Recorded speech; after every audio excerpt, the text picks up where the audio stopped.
in that article they touch on superweeds. Now superweeds are a problem.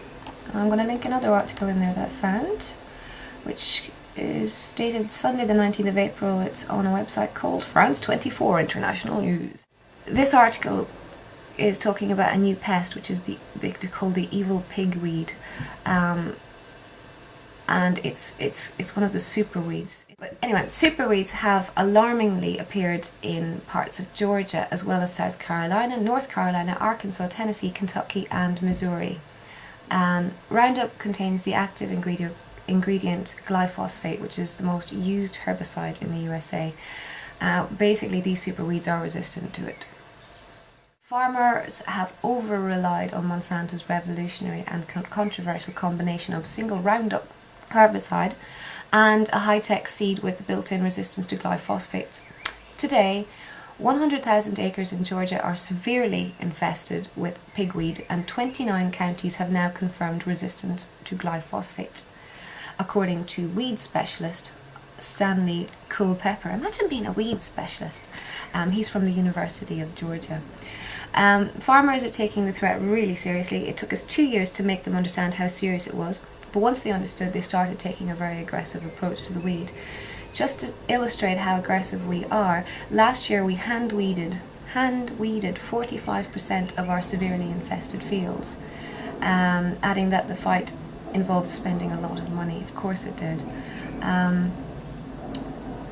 In 2007, 10,000 acres of land were abandoned in Masson County, probably pronouncing that wrong, which is the epicenter of the superweed explosion, which is what North Carolina State University Alan York told local media. Had Monsanto wanted to design a deadlier weed, they probably could not have done better. Resistant pigweed is the most feared superweed alongside horseweed, ragweed and water hemp. Palmer pigweed is one pest you don't want. It is so dominating, said Culpepper. Pigweed can produce 10,000 seeds at a time. It's drought resistant and it has very diverse genetics. It can grow to 3 meters high and easily smother young cotton plants. Today farmers are struggling to find an effective herbicide that they can safely use on their cotton plants. In an interview with France 24, Monsanto's technical development manager, Mr. Rick Cole, said he believes that superweeds were manageable. Well, he hasn't been out hand-picking them off his land, I'm sure. The problem of weeds that have developed a resistance to Roundup crops is real, and Monsanto doesn't deny that. However, the problem is manageable.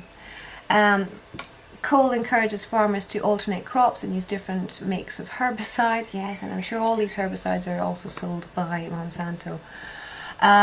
Indeed, according to Monsanto press release, company sales representatives are encouraging farmers to mix glyphosate and other herbicides such as 2,4-D, a herbicide that was banned in Sweden, Denmark and Norway over its links to cancer. Okay, that's a solution.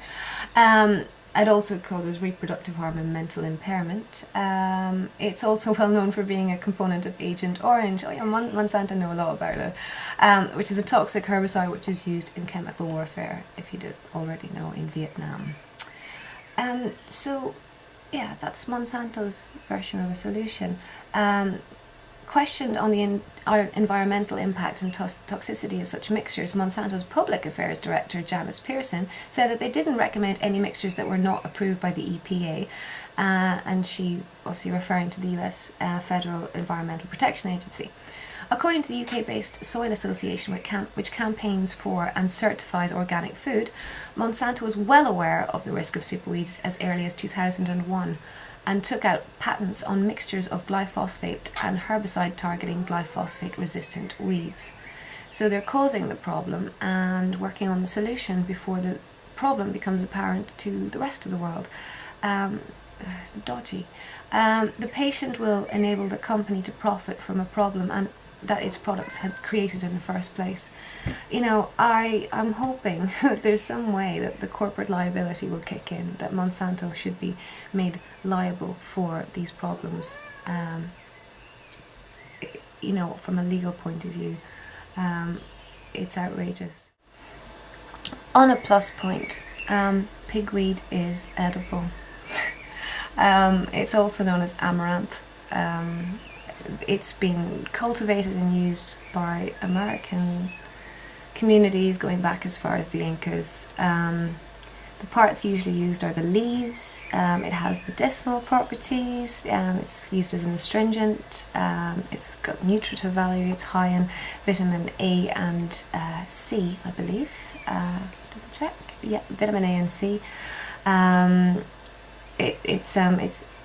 Its name in Greek means unfading, so that's definitely become a very apt name for it, since it's become a superweed.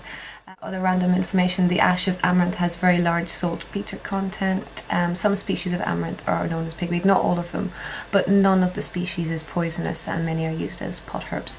So the sort of uses that they're used for is diarrhea, dysentery, nosebleeds. It can be used for skin problems, a gargle for mouth and throat irritations.